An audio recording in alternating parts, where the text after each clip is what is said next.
notification bell for more नई अनाज मंडी समालखा में दुकान नंबर 154 महालक्ष्मी ट्रेडिंग महिपाल चौककर के निवास पर बीजेपी नेता मनमोहन भड़ाना चाय के कार्यक्रम में पहुंचे।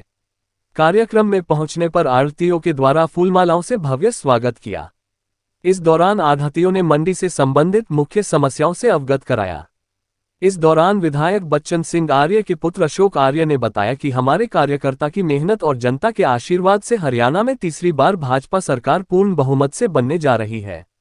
उन्होंने युवा कार्यकर्ताओं से आह्वान करते हुए कहा कि आप सभी लोग पार्टी को स्पष्ट बहुमत से विजयी बनाने के लिए जुट जाएं। उन्होंने युवाओं से कहा कि अग्निवीर योजना के बारे में विपक्ष जो दुष्प्रचार फैला रहा है उसका मुंहतोड़ जवाब दें।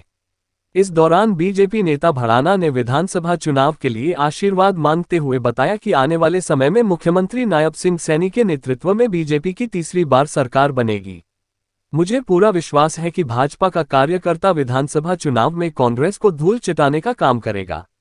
समालखा अनाज मंडी में जनसमूह को संबोधित करते हुए बीजेपी नेता मनमोहन भड़ाना ने कांग्रेस पर हमला बोलते हुए कहा कि कांग्रेस शासन के दौरान हरियाणा पूरे देश में पर्ची और खर्ची तथा भ्रष्टाचार के नाम से पहचाना जाता था। उन्होंने कार्यकर्ताओं से मोदी और नायब सरकार के कार्यों और योजनाओं को घर घर पहुंचाने का आग्रह किया।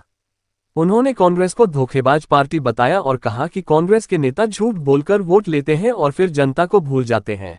समालखा से खबरें दमदार के लिए रतन लाल की रिपोर्ट। अब यहाँ बैठे मेरे परिवार के सदस्य हैं, सब मेरे बुजुर्ग हैं, सम्मानित मेरे युवा साथी हैं। तो इनका मन था कि यहाँ मैं आऊँ और एक बार जो है, बल्कि मैं तो कहूँगा मैं इनका स्वागत करूँ यहाँ पर कि मैं आया हूँ और इनका आशीर्वाद लूँ। तो इस उपलक्ष्य में आज ये कार्यक्रम रखा गया था। आज शहर में 7 प्रोग्राम कर चुका हूँ मैं, एक आधा और है अभी।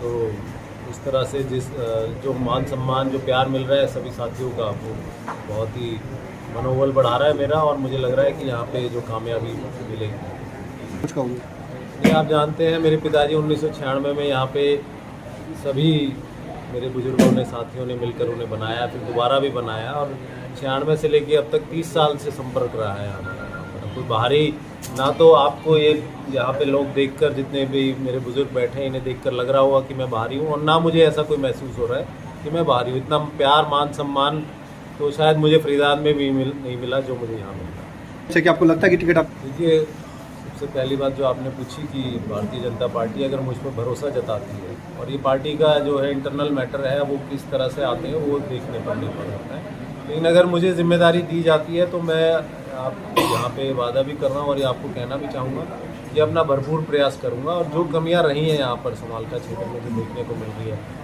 उनको पूरा कराऊँगा। जैसे मैं आज ही ज़्यादा तो नहीं घूमूँ, जैसे मंडी में मैं गया तो वहाँ की समस्याएं हैं बहुत सारी। पानी निकासी की एक बहुत बड़ी समस्या है, बिजली के जो स्ट्रीट लाइट है उसकी समस्या है और ऐसे छोटे मोटे बहुत सारे विकास कार्य हैं जो जिनका अभाव रहा है काफ़ी सालों से। तो मुझे लगता है कि उन पर काम करने की बहुत आवश्यकता है। क्या कहोगे? 2009 के समीकरण अलग थे, अलग पार्टी थी, अलग जो प्रतिद्वंदी लड़ रहे थे, तो उसको हम 2024 से कंपेयर नहीं किया जा सकता। अब समीकरण अलग हैं, प्रतिद्वंदी अलग हैं, लोग यहाँ के जनता है उन्होंने पहले और प्रत्याशी को देखा भी है और अब वो नया चाहते हैं कि कुछ ऐसे काम हो जो विकास की बात करे। notification bell for more